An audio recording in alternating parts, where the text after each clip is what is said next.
மெய்யாகுமா வேப்ப என்ன நெய்யாகுமா அப்படின்ற பாட்டுக்கு கையையும் தலையையும் விசுக்கு விசுக்குன்னு ஆட்டியே ஃபேமஸ் ஆன இன்ஸ்டாகிராம் பிரபலம் மாஸ் கார்த்தி பத்தி தான் இந்த வீடியோல நம்ம பார்க்க போறோம். இந்த தம்பியை அந்த பாட்டு மூலமா எல்லாருக்கும் தெரிஞ்சதோ இல்லையோ 2 மாசத்துக்கு முன்னாடி போதையில வம்பிழுத்து அவரோட உயிரான நட்பு மச்சான செவில்ல 2 காட்டு காட்டுன வீடியோ வைரல் ஆகி அது மூலமாவே பிரபலமானவர் தான் மாஸ் மாஸ் மாஸ் கார்த்தி. நேத்து இவரும் இவரோட லவ்வரும் ஒரு யூடியூப் சேனலுக்கு இன்டர்வியூ கொடுத்து 90s கிட்ஸோட வகுத்தறிச்சலை வாங்கி கட்டியிருக்காங்க.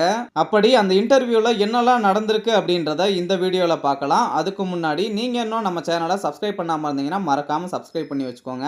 பரவாயில்ல, இப்ப இருக்க ஸ்கூல்லவே யூடியூப் சேனல்ல பப்ளிக்கா இன்டர்வியூ கொடுக்குற அளவுக்கு வளர்ந்துருக்கு. ஆனா 90s கிட்ஸ்க்கு அப்படி இல்ல. ஒரு பொண்ணு கிட்ட பேனா கொடுன்னு கேட்டாலே அந்த பிள்ளை கிட்ட உனக்கு என்னடா பேச்சுன்னு தெரு தெருவா அம்மா கிட்ட அடி வாங்கின காலம் அது. இப்ப எல்லாமே மாறி போச்சு. அது சரி, இப்ப அதெல்லாம் பேசி வேஸ்ட். டாபிக் உள்ள போவோம். ஃபர்ஸ்ட் அந்த இன்டர்வியூ எடுக்கிறவரு உங்க 2 பேருக்குள்ள எப்படி லவ் வந்துச்சுன்னு கேக்குறாரு. அதுக்கு அவன் சொன்னா பாருங்க ஒரு பதில், லைஃப்ல மறக்க மாட்டேன் ப்ரோ. அவன் கூட ஒரு போட்டோ எடுக்கணும்னு வந்தாங்களாம், அப்படியே லவ் ஆயிடுச்சான். ஒரு பொண்ணை லவ் பண்றேன்னு சொல்ல வைக்க தெரு தெருவா சுத்தி பின்னாடியே அலைஞ்ச காலம் போய் ஒரு போட்டோல கரெக்ட் பண்ற காலம் ஆகி போச்சு இன்னைக்கு. அதுக்கப்புறம் ஃபர்ஸ்ட் 2 பேரும் அண்ணன் தங்கச்சின்னு தானே ரீல்ஸ் போட்டீங்க, அது எப்போ காதலா மாறிச்சுன்னு கேட்டா அது 2 நாள்ல லவ் ஆயிடுச்சுன்னு சொல்றான். ஆனா உண்மையாவே சொல்றேன், 90s பசங்க சாபம் உங்களை சும்மா விடாதுடா. இதுல நாங்க லவ்வர்ஸ் தான் வெளியே சொல்றதுக்கு முன்னாடியே இவரோட ஃபேன் பேஜ்ல ஒய்ஃப்னு வீடியோ போட ஆரம்பிச்சிட்டாங்களாம். தலைவனுக்கு ஃபேன் பேஜ்ல வேற இருந்து அவனை உசுப்பேத்துறீங்க, முதல்ல உங்களை உதைக்கணும்டா. அப்புறம் அந்த பொண்ணு கிட்ட கார்த்தி உங்களை எப்படி பாத்துக்கிறான்னு கேட்டா அதுக்கு அந்த பொண்ணு அவன் கூட இருந்தா ஜாலியா இருக்கும், விளையாடிக்கிட்டே இருப்பேன், பாசமா பாத்துக்குவான்னு சொல்லுது. பாப்பா, நீங்க இன்னும் ஸ்கூலவே தாண்டல, ஜாலியா விளையாடிக்கிட்டு தான் இருப்ப.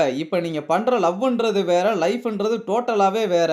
அது சரி, இப்ப இதெல்லாம் சொன்னா பூமர்னு சொல்லுவாங்க, என்ன பண்றது, எல்லாம் தலையெழுத்து. அப்புறம் அந்த பொண்ணு கிட்ட அவன் கிட்ட எதை பார்த்துமா லவ் பண்ணேன்னு கேட்டா அவன் முடிய பார்த்து லவ் பண்ணாங்களாம். இதுக்கு நான் என்ன சொல்றது, நீங்களே உங்களுக்கு தோன்றதா கமெண்ட்ல சொல்லிட்டு போங்க. தம்பிகளே தங்கைகளே, உங்களுக்கு ஒன்னே ஒண்ணு மட்டும் சொல்லிக்கிறேன், இந்த மாதிரி எல்லாம் 2 நாள்ல லவ் பண்றது, முடிய பார்த்து லவ் பண்றதெல்லாம் வேணாம். நல்லா படிச்சு முடிச்சிட்டு வேலைக்கு போய் 2 வருஷத்துக்கு அப்புறம் உங்களுக்கு நல்லா மெச்சூரிட்டி இருக்கும், நீங்க சூஸ் பண்ற ஆளும் கரெக்டா இருக்கும், அதுக்கப்புறம் மேரேஜ் பண்ணீங்கன்னா உங்க லைஃபும் நல்லா இருக்கும். அவ்வளவுதான் நான் சொல்லுவேன். அதுக்கப்புறம் உங்க இஷ்டம். வீடியோவை இதோட முடிச்சுக்கலாம். அடுத்து ஒரு நல்ல கண்டென்ட்ல சந்திப்போம். பாய் பாய்.